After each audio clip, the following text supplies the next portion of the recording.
going to make Coney dogs. So in the first pan here, I have cooked out, I made you a little display over here. I'm gonna make John seasick with all these camera moves. I took a half a rib of celery, a little garlic and a little onion. I cooked it out. Okay, this is a topping. Then I added a little stock or bone broth. And now we're gonna add all the rest of this stuff. So this is 1 pound of ground meat, or you can use Impossible and vegetarian or meat substitute dogs, which are very delicious. I've had them, they're delightful.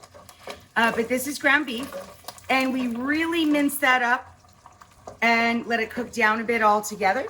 I get the onions going first with the celery, then I add the garlic, then a little salt and pepper, then you mush in the meat, and I literally mush it with the back of my paddle and add a little stock to keep it nice and saucy, okay? Now we're going to add in 3 tablespoons of yellow mustard, but I don't measure. 1, 2, 3, okay? Then we're gonna add 2 tablespoons of light brown sugar. 1, 2. And now we're gonna add a fat tablespoon of Worcestershire. La! Then we're gonna add in a cup of tomato sauce, 1 8-ounce can. So we have granulated onion, granulated garlic, teaspoon of each, celery seed, teaspoon, cumin, okay? All of these are a teaspoon in the dish right here. Let me show you. Paprika, smoked paprika or pimenton, and a little chili powder of your choice.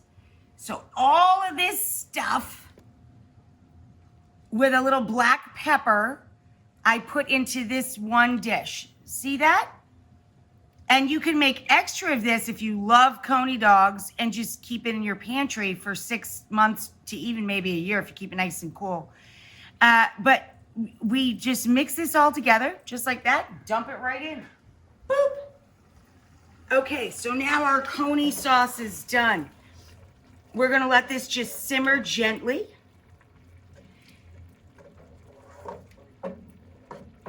And whenever we need it, if people are eating hot dogs throughout the afternoon or the evening, you can add a little splash more of the beef stock or broth or water, who cares, and it'll keep it nice and moist. When I serve the dogs, we're gonna top them with red onion, fine chop, raw, okay? Or you can give them a little rinse if you wanna cut back on the bite of them a bit. So we have a little red onion there. And we're going to serve whatever mustard you put in the sauce. I chose yellow mustard. In New York, if you go to a hot dog cart, chances are you're getting this. You're getting dogs in very lightly simmering water. That's what all of these are. These are all beef hot dogs, sabrettes, natural casing, and pretty close to footlongs here. Beautiful selection of dogs from New York City. But whenever we cook hot dogs, or sausages on the grill outside in the summer, it's great to cook them like this, so gently, barely at a simmer to heat them through, because even if we put them on the outdoor grill or onto a griddle, we want the casing to crisp, but we want the meat to be fully warmed through. In the case of sausages, of course, we want the meat to be cooked. I got top split like a lobster roll. I lightly buttered them and I griddled them. So they're lightly toasted, and see how they're top split? So we're gonna take the smaller dogs and drop them in there for our Coneys. Make plenty of room for the meat sauce that we're gonna put on top. Woo, I'm trying to get the mustard going. This is the yellow mustard we put in the sauce, but you don't need to put extra mustard on, of course. I'm just showing you the red onions and a little extra of the yellow mustard that we used in the Coney sauce. And these are on those griddled, the toasty griddled hot dog top split rolls.